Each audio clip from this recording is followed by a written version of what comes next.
Cette émission vous est présentée par la Fédération des clubs de motoneigistes du Québec.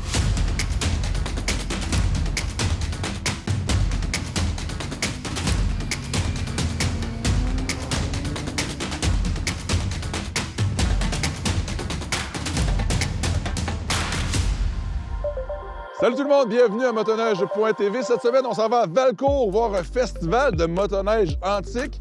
Et on se déplace aussi du côté du Nouveau-Brunswick rencontrer France Grandmaison, qui est la présidente du club de motoneige du Nord. Vous allez voir, on a eu tout un trip du côté de Edmundston.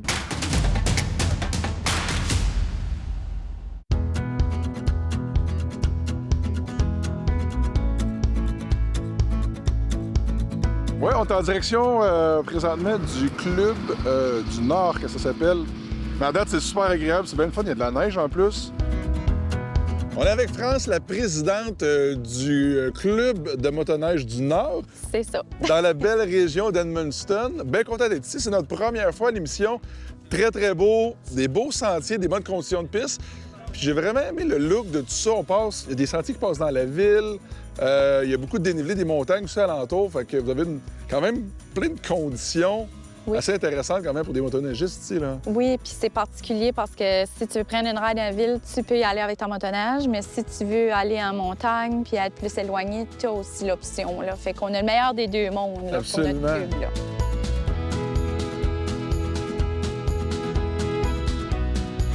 Ça fait combien d'années que tu es présidente comme ça, que tu t'impliques dans un club de motoneige? Ça fait 4 ans que je suis vraiment au titre de présidente. Sinon, ça fait plus d'une dizaine d'années là, que je sois secrétaire ou directrice dans le comité là, avec les clubs. Parle-nous du club ici. Combien de membres, combien de kilomètres le territoire? Bien, le territoire, il va de Edmundston jusqu'à Rivière-Verte, puis on va rejoindre le club 76 qui est situé dans la région du Moose Valley. On a environ 216 km de sentiers, là, plus ou moins. Puis, au niveau des membres, là, si on se fie à l'année passée, on a eu une des meilleures années. Là, on avait près de 800 membres. Là.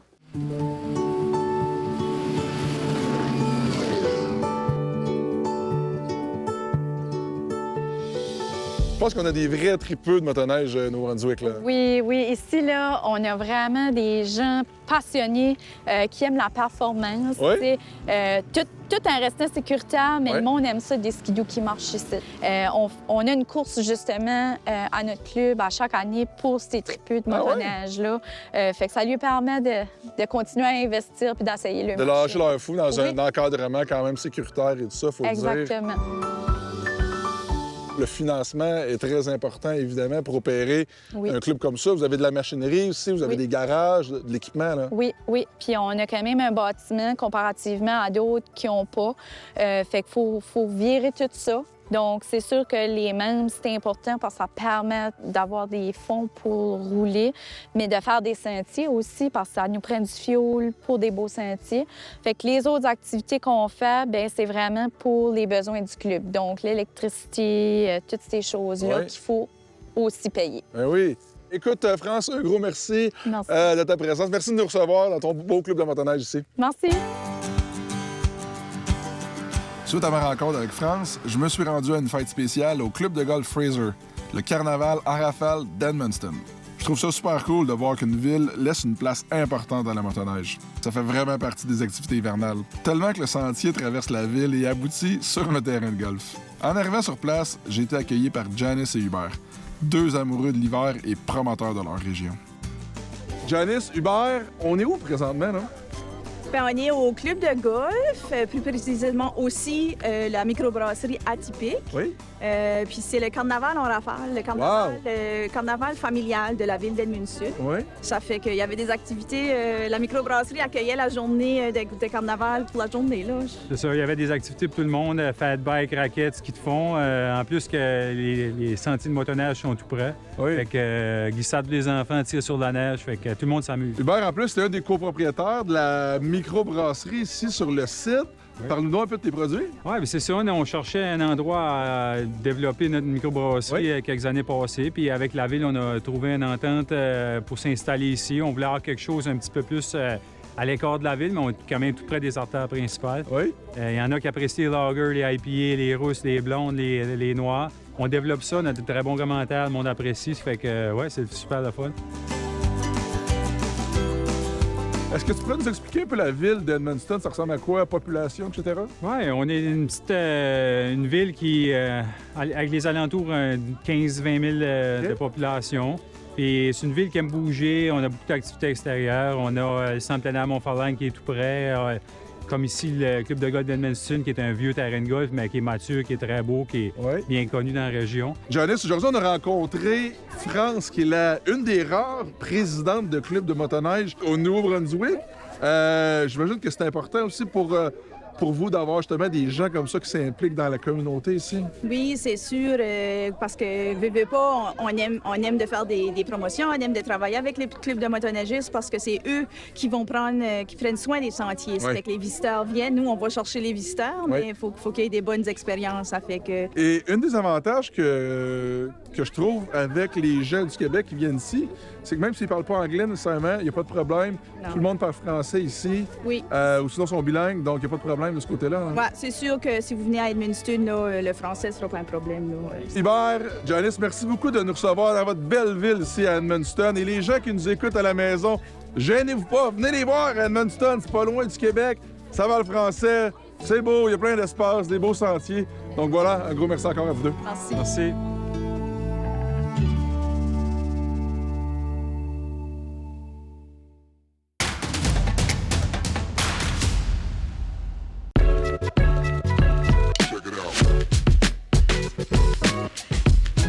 On est avec Sébastien Monplaisir, le maître d'œuvre à l'arrière de Pantera Motorsports. Vous avez peut-être entendu parler de Pantera Motorsports. Le qui est scientifique fou, c'est ça? le seul motoriste de moteur comme ça au Québec. Même au Canada, Ben, il n'y a personne qui fait de moteur vraiment à partir de zéro au Canada.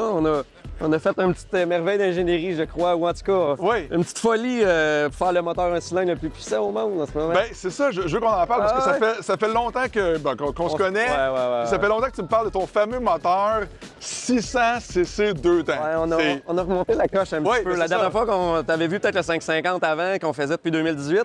Mais là, pour 2024, là, on visait plein de sports extrêmes, dont le snowbike, des gens qui ont besoin de folie au niveau puissance. Là. Oui. Puis on a lancé un 600 injection, un cylindre. Oui. Une belle petite réingénierie de notre produit. On est très, très fiers de ce qu'on a produit. C'est un peu freak, c'est un peu moteur monstre. Oui. Puis, ça fait parler, parce que quand je suis arrivé, il y avait déjà plein de monde alentour de la moto. C'est complètement unique. On a amené quelque chose de beau quand même, je pense. Là. Vraiment. Moi, ce qui m'a... évidemment, le moteur est énorme, c'est impressionnant. Le silencieux, la pipe qu'il y a là-dessus, c'est tout fait sur mesure, à la main. Exact. Pour avoir plus de puissance, évidemment. Pour un besoin aussi... par exemple, comme le snowbike? Bien, c'est un snowbike qui demandait ça, clairement, je pense. Faire tourner une chenille dans la neige, ça demande de la puissance. Les motocross actuels, ça fonctionne bien, mais nous, on voulait l'amener à un autre niveau, je pense. Puis avec un moteur 602 temps, là, on va chercher la puissance voulue pour ce sport-là, assurément. Parle-moi des autres utilisations pour ce moteur-là. Aussi, on parle du snowbike, mais on parle aussi de... Bien, tout sport VTT et motocross qui demande une extrême puissance. Donc, on va dire course sur glace, course d'asphalte, TT, VTT dans le sable, les dunes, etc. C'est pas mal des sports. On a même une série de go-kart aux États-Unis. Ils font de l'ovale de terre battue. Ils utilisaient les vieux Honda 500 à l'époque. Ils sont disponibles maintenant. On répond à ces demandes-là. Donc, plein de petits sports ici et là à travers la planète. Parce que oui, on vend d'ici à l'Australie, au Japon. C'est incroyable, pareil. Le moteur qui est fait à Sherbrooke, dans ton usine, puis qui est exporté partout dans le monde. Bien, exact. Puis ça nous permet d'exister parce que c'est tellement niche comme produit, veut pas. On a besoin, mais grâce aujourd'hui aux réseaux sociaux et tout, on peut exporter ça partout. Puis c'est super excitant de voir les tripeux de motorsports partout sur la planète rouler nos petits moteurs. Bon, ben la gang, si vous voulez le top du top, côté puissance, ça vous prend le nouveau 600cc de Pantera Motorsports. Exact, Ben. Good, merci. Comment protéger sa motoneige contre la perte de valeur? Dès qu'un véhicule neuf est vendu, il perd une partie importante de sa valeur. La solution, c'est l'assurance de remplacement. En cas de sinistre, vous pouvez vous racheter une motoneige neuve puisque cette protection comble la différence entre le montant d'achat et la valeur de votre motoneige au moment du sinistre. Elle rembourse également une partie de la franchise et inclut une allocation de 75 $ par jour pour louer une nouvelle motoneige afin de pouvoir profiter de votre week-end d'expédition en cas d'incident. Bonne randonnée! Cette capsule est présentée par Intact Assurance, assureur officiel de la FCMQ et fier partenaire dans vos déplacements sécuritaires à motoneige. Dans le prochain reportage, on s'en va dans l'univers palpitant de l'innovation chez Précision EFI. Notre reportage exclusif vous plonge au cœur de l'atelier lors de la préparation des tests cruciaux pour la nouvelle plateforme Ski-Doo. Vivez l'expérience d'une réponse exceptionnelle pour dompter les sentiers enneigés cet hiver.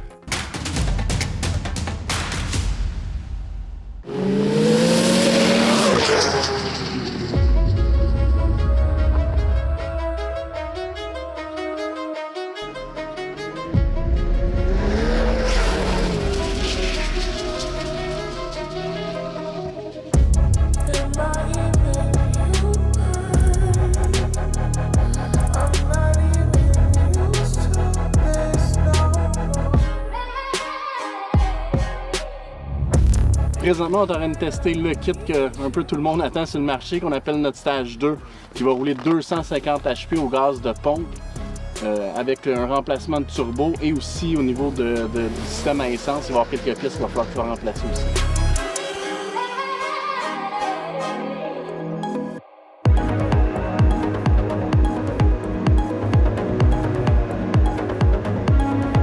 C'est moi qui m'occupe de la calibration moteur.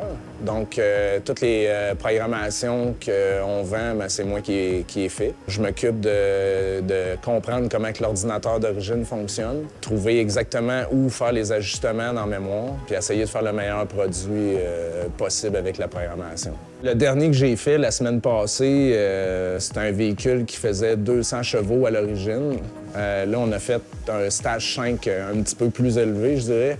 On doit être rendu proche de 500 chevaux avec. On commence à essayer d'amener un moteur 1 litre dans le coin du 450 à 500 chevaux puis le garder fiable. Ça a été quelque chose de pas mal le fun à faire. Là, tu vois, température moteur à 76, c'est parfait. Il fait 16 degrés dans la température de bouteille. En tout cas, c'est bon. Pour la moyenne des gens, pour être honnête, un stage juste 1, c'est amplement suffisant pour faire du sentier.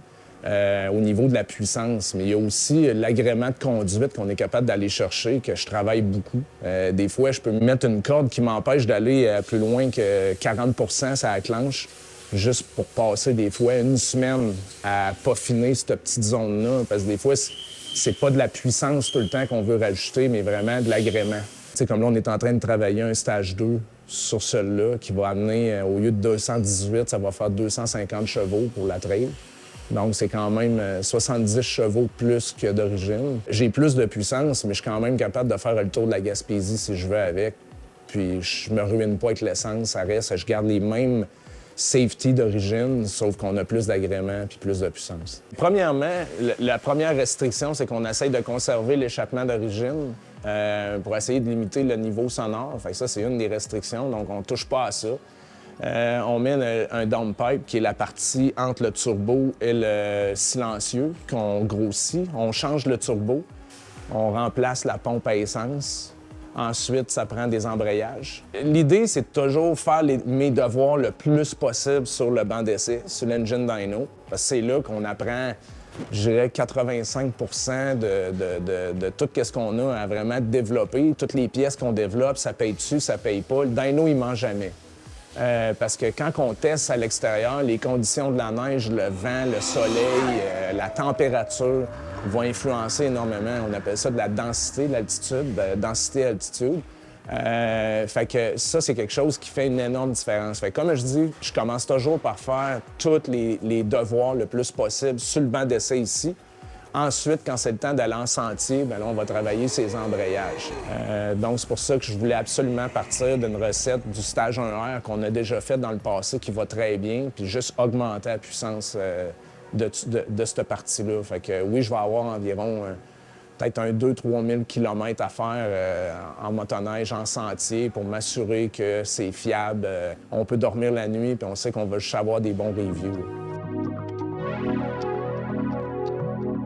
Donc, chez Précision EFI, on a plusieurs stages, tout dépendant de la machine. On a des stages 1, 2, 3, 4, 5, ça va loin, mais on offre des programmations pour le monde qui ne veulent pas installer de pièces, qui veulent juste faire une programmation, avoir un petit peu plus de puissance. Puis après ça, on a des programmations aussi, si on veut aller loin, faire des remplacements turbo, des affaires comme ça. Il y a des clients, des fois, qui sont un petit peu hésitants. Mettre des produits de performance, est-ce que c'est aussi bon que d'origine? Mais nous, on fait des pièces mieux que d'origine. On répare des problèmes qui ont été faits par les manufacturiers. C'est pour ça qu'on est capable de s'offrir cette garantie-là. On a beaucoup de dealers qui vendent nos pièces. On a au-dessus de 200 dealers qui vendent nos pièces. Du support technique aussi pour l'installation de nos pièces, des affaires comme ça, des commandes en ligne, un peu de tout, mais principalement juste donner le meilleur service qu'on peut. On offre aussi des garanties pour tous ces produits et ces programmations-là. Fait qu'on s'est affilié avec une compagnie qui est Kilomètre Plus. Fait qu'en tant que tel, le stage 1, 2, 3, on peut aussi offrir des garanties avec tout ce qu'on vend. Tu as des produits qui sont fabriqués ici à Saint-Eustache, développés et fabriqués ici. Fait que, tu sais, la garantie, quand elle est venue nous voir, quand on s'est associé avec elle, la compagnie, elle a vu le sérieux de l'affaire, elle a vu que nos produits sont vraiment de qualité. On fait des produits overkill, un peu comme on dit souvent, mais le overkill fait que, justement, on n'a pas de problème puis on est capable d'offrir ce genre de service-là.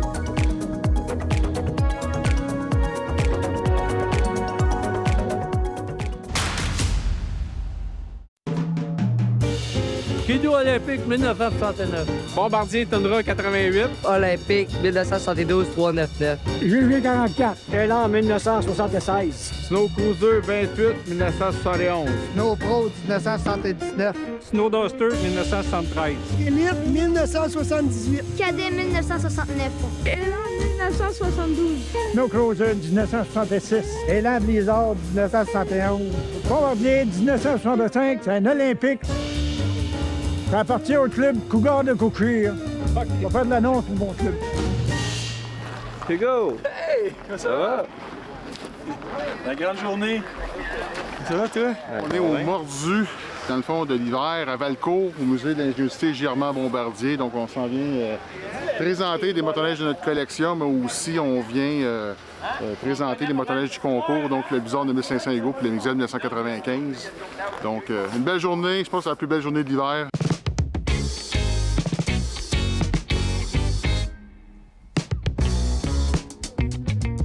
Ça fait 15 ans que je viens régulièrement, là, puis il y a de plus en plus de collectionneurs qui montrent vraiment des machines très rares qu'on n'a jamais vues. On est vraiment étonnés de tous les petits motoneiges, puis les activités pour les enfants. Ça donne le goût, là. C'est un incontournable chaque année. Alexandre, restez à l'écoute. Valcourt, on a le sang jaune, comme on dit, à Valcourt. Moi, j'ai grandi à Racine, juste à côté de Valcourt. Justement, je porte le manteau de ma grand-mère. Donc, c'est un peu notre héritage, je dirais, ce que Joseph Armand Bombardier nous a laissé. Donc, je pense que c'est plus une fierté de dire qu'on vient d'ici puis qu'on organise une belle journée comme ça. Puis il y a des gens de partout là, qui se déplacent pour venir nous voir. Puis je travaille pour le musée et le centre culturel. Je m'occupe de tout ce qui est événements et développement des activités. Donc, tous les événements au courant de l'année, c'est moi qui les coordonne. Tout se passe super bien pour l'instant.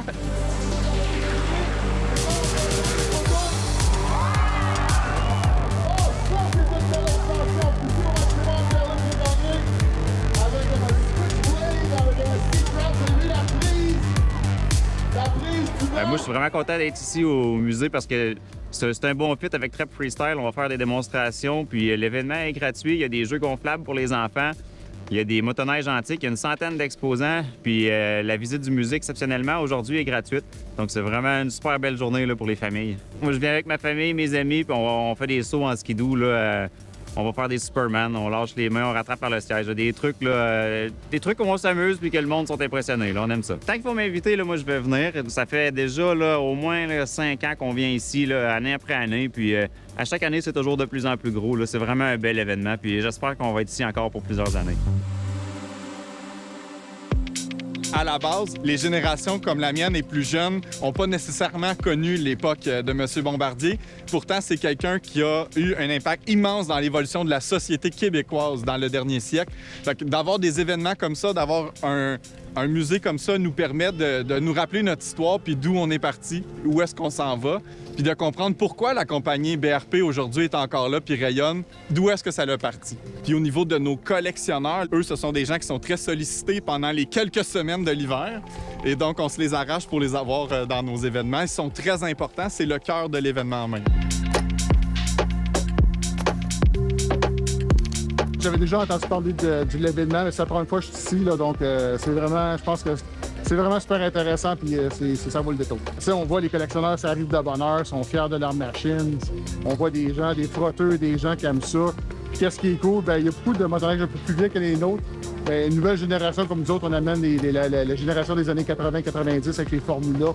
Donc, beaucoup de variétés dans les motoneiges antiques aujourd'hui. Bien, ceux qui sont ici, c'est pour des collectionneurs invités. Donc, il y a Danny Carouters qui a été le gagnant de l'année passée. Donc, il est invité à collectionner. Il y a Hugo Lorquette et moi aussi, on a le privilège d'être sur le parvis du musée avec de nos motoneiges antiques, là.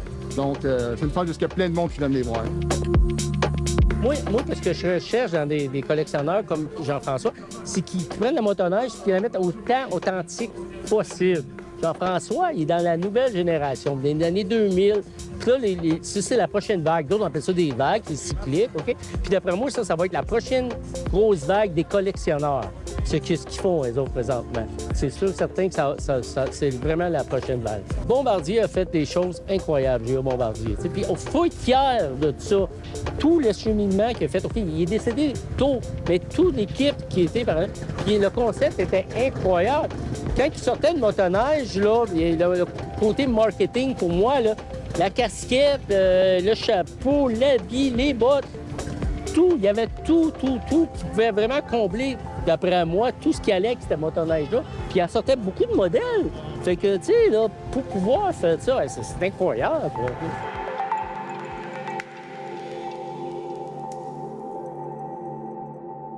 Merci d'avoir été des nôtres, amateurs de motoneige. Mon nom est Ben Milo et on se dit à la semaine prochaine.